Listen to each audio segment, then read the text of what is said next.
بچوں آج کا سبق 8ویں کی اردو سبق کا نام ہے چند خلاباز خواتین، صفحہ نمبر 75۔ چاند پر قدم رکھنے کے بعد انسان نے خلاؤں میں بھی پرواز شروع کر دی ہے۔ یہ انسانی ترقی کا ایک بہت بڑا قدم ہے۔ ہم کائنات کے ایک چھوٹے سے سیارے یعنی زمین پر رہتے ہیں۔ ہماری زمین کی سطح فضا سے زیادہ بلند نہیں ہے۔ 60 کلومیٹر تک تو خاصی ہوا ہے، لیکن تقریباً 300 کلومیٹر کے بعد اس کی حدود ختم ہو جاتی ہے۔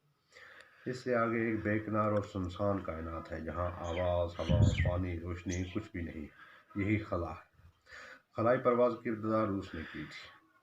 اس نے 4 اکتوبر 1957 کو اپنا خلائی جہاز اسپوتنک اول خلا میں بھیجا تھا۔ اس کامیابی کے بعد اسے انسانوں کو خلا میں بھیجنے کا خیال آیا۔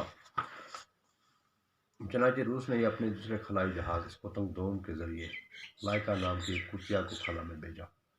اس کے بعد امریکہ نے باری باری 2 کتے اور 2 بندر بھیجے۔ دراصل انسان کو خلا میں بھیجنے کی تیاری تھی۔ تو یہاں تک پڑھیں گے آج۔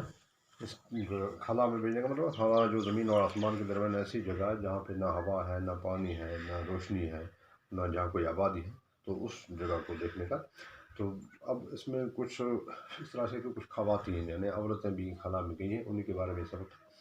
تو اس کے الفاظ معنی ہیں: خلا باز، خلا میں سفر کرنے والا یا والی، بلند، اونچا، کائنات، دنیا، سنسان، خاموش، پرواز، اڑنا۔ بعض واحد جمع ہے، واحد یعنی ایک اور جمع ایک سے زیادہ۔